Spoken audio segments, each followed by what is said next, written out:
Puis il y a mademoiselle Aïda Touiri qui va m'accompagner pendant quelques tableaux. Et puis j'en profite pour appeler les remettants à monsieur Pierre Etex, monsieur Michel Bouquet, monsieur Jean-Pierre Mocky, monsieur Frédéric Vidal.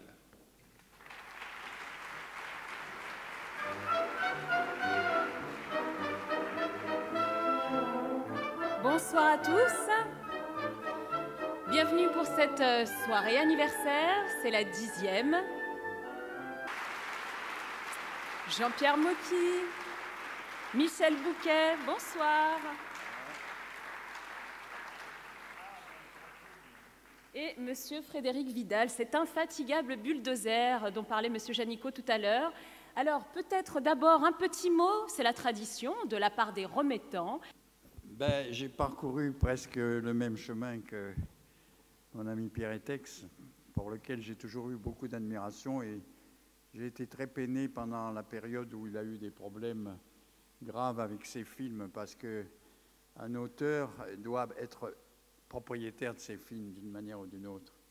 Et malheureusement, lui, il a eu plein de problèmes avec ça. Il en est sorti et il mérite aujourd'hui la grande croix de notre métier, parce que c'est un grand bonhomme. Et là, il y en a un autre. Bon, donc, ça veut dire que aujourd'hui, c'est le prix. Moi, je l'ai eu il y a 3 ans, mon cher Pierre. Mais... Bon, enfin. Donc, tu vas voir, c'est très bien le prix. Il est très beau, le prix. Tu vois, il est là-haut. Il est là. Voilà. Vous pouvez le lui donner. Alors oui, mais alors après, Bouquet, qu'est-ce qu'il va donner, lui, alors? Il va parler. J'ai la présence de... Voilà.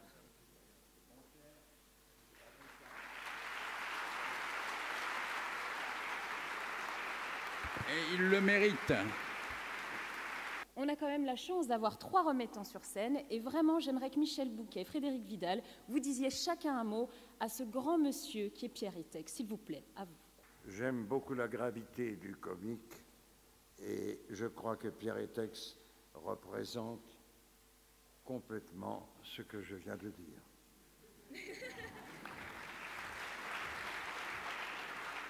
J'en profite pour remercier Henri Langlois, parce que si j'ai fait ce métier et si je suis arrivé à comprendre un petit peu ce qu'il peut être avec beaucoup de travail, je l'ai appris grâce à la Cinémathèque de la rue de Messine. Henri Langlois m'y a accueilli et il m'a fait comprendre que les très grands metteurs en scène et les grands serviteurs de ce métier étaient déjà chez lui.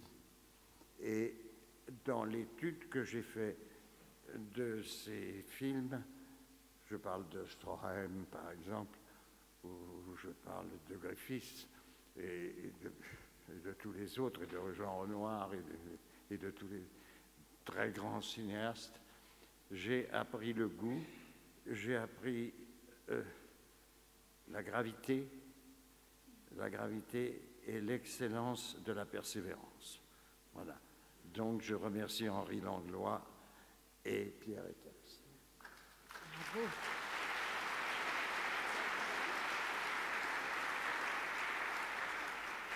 Eh bien, moi, Pierre, j'aimerais tout simplement vous remercier au nom de notre comité d'organisation, de vous dire un grand merci, parce que pour notre 10e anniversaire, nous faire le cadeau de votre présence, c'était la plus belle chose que nous pouvions rêver. Maintenant, c'est au lauréat de s'exprimer quand même. Je ne suis pas très amateur des récompenses qui se matérialisent d'une manière ou d'une autre. Et je dois dire qu'aujourd'hui, je suis très ému parce que, bien sûr, on a souvent l'impression d'être abandonné dans ce métier. Et ça arrive. Et lorsqu'enfin le public s'amuse encore de ce qu'on a tenté de faire pour distraire les spectateurs, on est toujours très ému. Et j'ai eu la chance, heureusement, de rencontrer des gens qui ont bien voulu s'occuper de la ressortie de mes films, des films qui n'ont pas une grande importance, mais qui avaient une certaine efficacité comique à une certaine époque, et qui aujourd'hui circulent à travers le monde. J'en suis très heureux. Et je voulais remercier d'abord mes amis qui sont ici et qui ont voulu me faire cet honneur Et j'avoue que je suis très ému. Merci à tous d'être là et de pouvoir constater combien notre métier est beau dans certaines circonstances. Merci infiniment.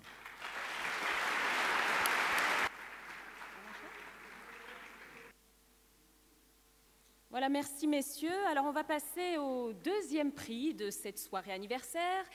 C'est le prix de la musique pour l'image. Et pour le remettre, j'appelle à me rejoindre sur scène le réalisateur James Hutt. Je sais qu'il est quelque part, il est là-bas. James Hutt, un bonheur n'arrive jamais seul. Brice de Nice, Lucky Luke, il va dégainer avec moi le deuxième prix de cette soirée. Alors, c'est un des meilleurs compositeurs au monde. J'ai nommé Bruno Coulet, récompensé cette année pour le film d'animation Le Chant de la Mer qui est sorti en décembre dernier. Bruno Coulet, venez nous rejoindre sur scène pour recevoir votre prix. Alors, Le Chant de la Mer, c'est un film qui a été réalisé par Tom Moore, film d'animation avec notamment Nolwenn Leroy sur la bande-son. Voilà Bruno Coulet. Vous avez travaillé notamment avec le groupe celtique Killa. Bravo à vous. Et je laisse la parole à James Hutt.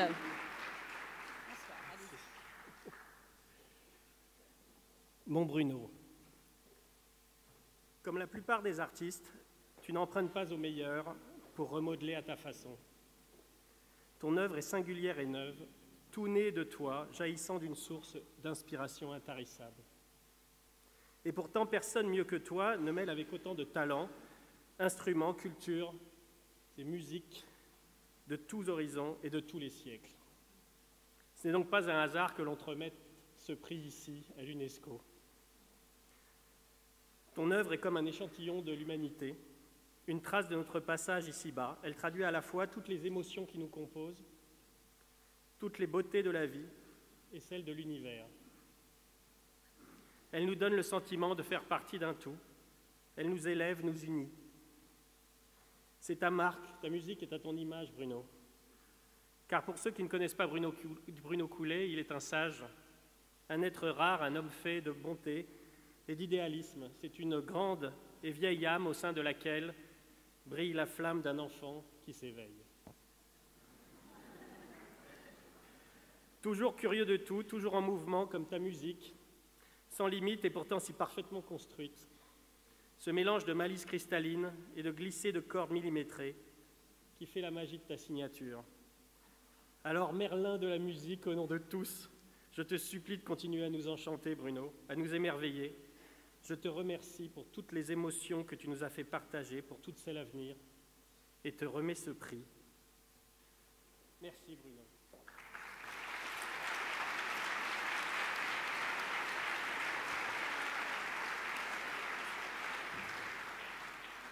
Bon, il ne faut absolument pas croire tout ce qu'il a dit, hein, ça a été exagéré, mais très gentil.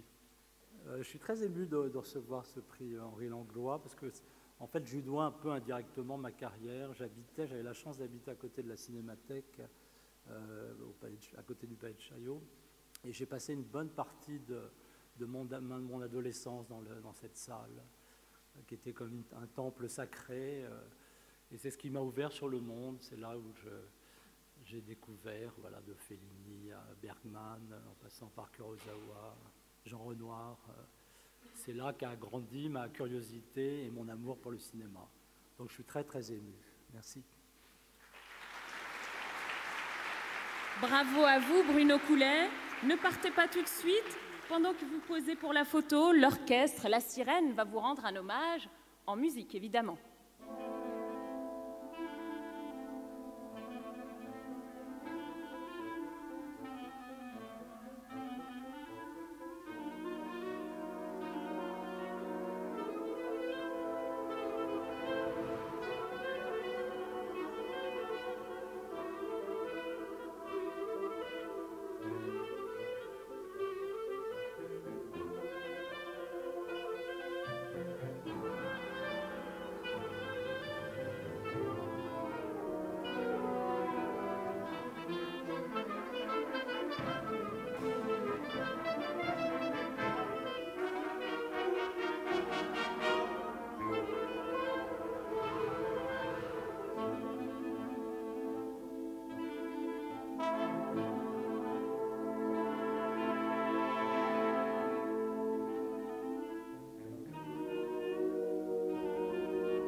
Alors c'est l'heure de remettre maintenant le deuxième prix d'honneur de cette 10e soirée des prix Henri Langlois.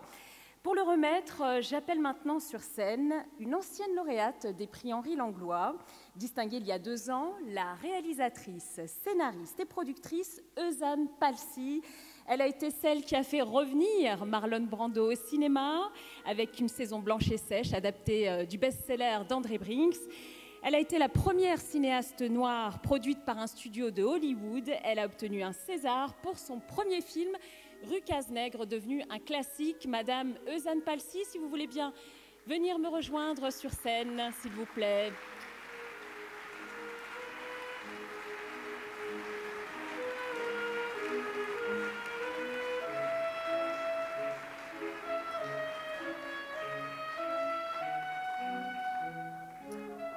Bonsoir Eusanne.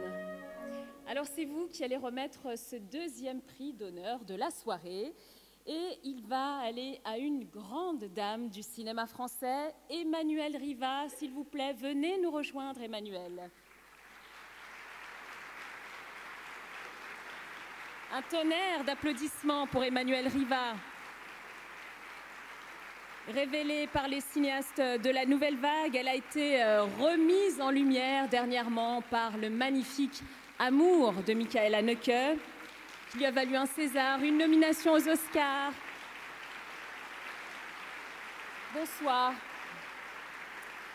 Vous aviez peur qu'on vous oublie après Hiroshima, mon amour, mais non seulement on ne vous a pas oublié, mais on vous honore ce soir. Emmanuelle Riva, je laisse Eusanne Palcy prendre la parole. Alors, lorsqu'on m'a sollicité pour vous remettre ce prix, je me suis dit, mon Dieu, quel honneur. Il va falloir trouver quelque chose à la mesure, apporter, vous savez comment nous sommes les femmes, à la mesure de la reine que vous êtes, oui, parce que vous êtes une reine, vous êtes sublime, vous êtes extrêmement talentueuse et vous avez prouvé encore que le talent n'a pas d'âge. Alors, donc je dis avis aux producteurs, aux réalisateurs et aux auteurs. Je dis aussi encore, parce que vous m'avez fait penser forcément à Darling Legitimus, de Rue Cazenègre, qui a tourné dans 152 films, dans des petits rôles très stéréotypés. Voilà, et qui a attendu, il a fallu attendre 76 ans, qu'elle ait 76 ans pour avoir le rôle de sa vie. En tout cas, vous jouez sans jouer et vous gommez les espaces, la présence de la caméra avec tout ce qu'il y a autour, vous gommez les décors et vous nous entraînez avec vous. Dans Hiroshima, on vous a aimé. Dans Thérèse d'Esquerou, on vous a encore aimé. Dans Léo, et pour ne citer que ceux-là, et dans Léo Morin, prêtre, on vous a encore et encore aimé. Dans Amour, nous sommes tombés en amour. Emmanuelle Riva, merci pour les choix que vous avez faits. Merci de nous ramener aux valeurs essentielles. Merci, et je voudrais vous dire ce soir que nous vous aimons, que je vous aime, que nous vous aimons passionnément. Et que je vous souhaite en tout cas de continuer à nous émerveiller, à nous aider à mieux nous connaître, à mieux connaître l'autre, et également à nous rappeler que nous sommes humains. Merci.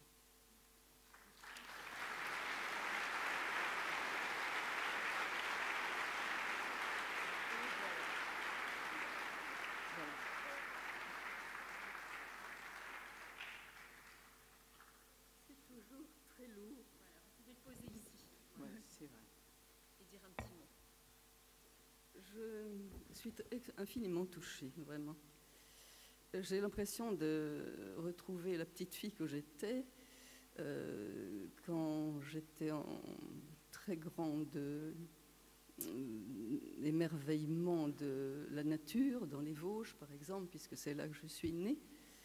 Et j'éprouvais un tel bonheur et je reçois ce soir encore... Je crois que je trotte maintenant avec mes 88 ans, ce qui est très étrange.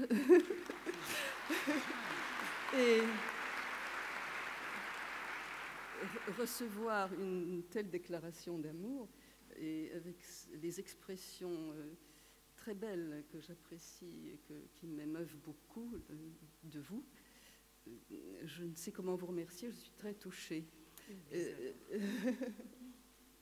Et voilà, c'est pour vous. Je n'ai pas rencontré souvent Henri Langlois, parce que enfin, quand nous étions rue Blanche, au Centre d'art dramatique rue Blanche, dans les années 50 et puis 60, tout ça, nous allions énormément à la Cinémathèque, beaucoup, et on croisait Henri Langlois, et quand il ne se trouvait pas là, quelquefois, vraiment, il nous manquait.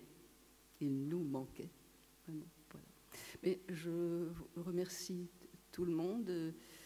Je ne sais comment vous dire mon émotion et mon étonnement, ma grande surprise d'être reçue encore et encore.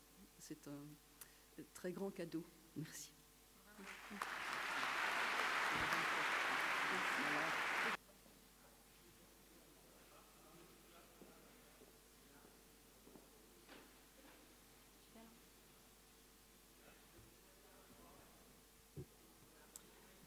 Bravo encore à Emmanuel Riva. C'est l'heure maintenant de remettre le prix du comédien de l'année. Et j'appelle à me rejoindre sur scène les deux comédiens qui vont remettre ce prix. D'abord, Agnès Soral, premier rôle à 17 ans dans Un moment d'égarement de Claude Berry, qu'il a ensuite fait tourner dans Ciao Pantin. Elle a joué sous la direction d'Yves Boisset, Jean-Marie Poiré, Claude Lelouch, Jean-Pierre Mocky. Et pour l'accompagner dans cet hommage, bonsoir Agnès Soral, pour vous accompagner, je vais appeler également Zindine Soualem. On connaît tous son visage. Il est l'un des acteurs fétiches de Cédric Klapisch. Il a joué dans quasiment tous ses films. Il a également tourné avec James Hutt, qui était avec nous il y a quelques minutes, Philippe Lior et Alain Chabat, Danny Boone, Claude Lelouch. On peut également le voir au casting de la série Chef sur France 2.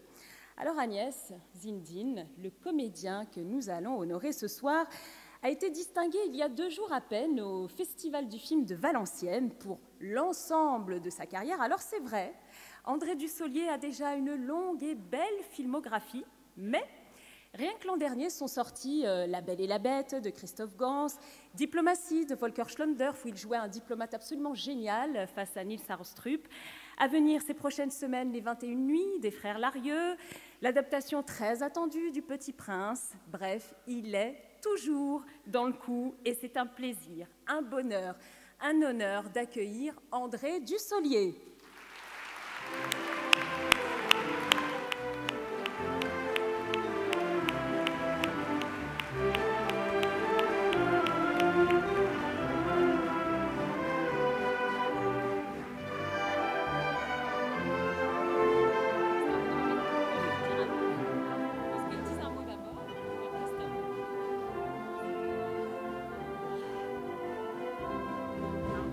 André Dussolier. Si j'étais un homme, je crois que j'aimerais être lui. Parce qu'il est à la fois discret, il a l'œil rieur, il est distingué, joueur et talentueux. C'est un des comédiens que j'admire le plus parce que, je sais pas, il y a quelque chose de rare, de fin, c'est toujours un bonheur et c'est une grande joie de remettre ici dans ce symbole, cette salle symbolique en ce moment en plus qui prend encore plus d'importance à mes yeux en tout cas. Et voilà, Un petit mot très rapide, je suis aussi ravi d'avoir été appelé pour remettre ce prix. Et il y a 2 jours, j'étais à Valenciennes pour l'hommage, donc je voudrais juste demander à André quand est-ce est prévu son prochain hommage, que je sois présent aussi. Comme ça, on va se suivre un petit peu. Et c'est un métier extraordinaire parce que c'est quelqu'un que j'admire énormément et que je tutoie, donc ça fait très plaisir. J'ai encore jamais travaillé avec lui, j'ai dit encore parce que tout arrive dans ce métier. Moi, je me dis que si jamais le talent, ça s'attrape, je vais l'embrasser.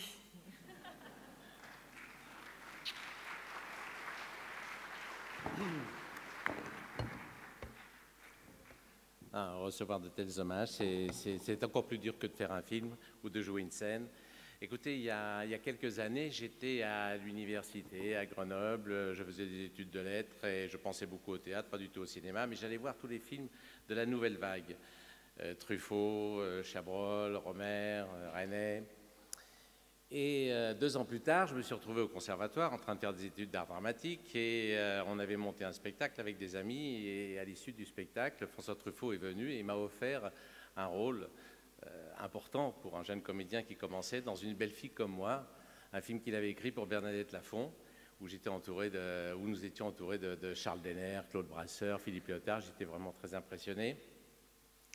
Et un jour, après avoir tourné une scène, François Truffaut me surprend derrière le décor et en train de répéter à haute voix la scène qu'on venait de tourner. Et il me dit, mais qu'est-ce que vous faites ? Et j'ai dit, ben, j'essaye de voir si j'ai vraiment dit les répliques comme je voulais les dire, vivre la scène comme j'avais envie de la vivre, comme j'avais prévu de le faire. Il me regarde avec un sourire bienveillant et il me dit, écoutez, vous êtes le seul comédien, et c'est pas parce qu'il est là que je le dis, mais c'est vrai, avec Michel Bouquet qui répète les scènes après les avoir tournées.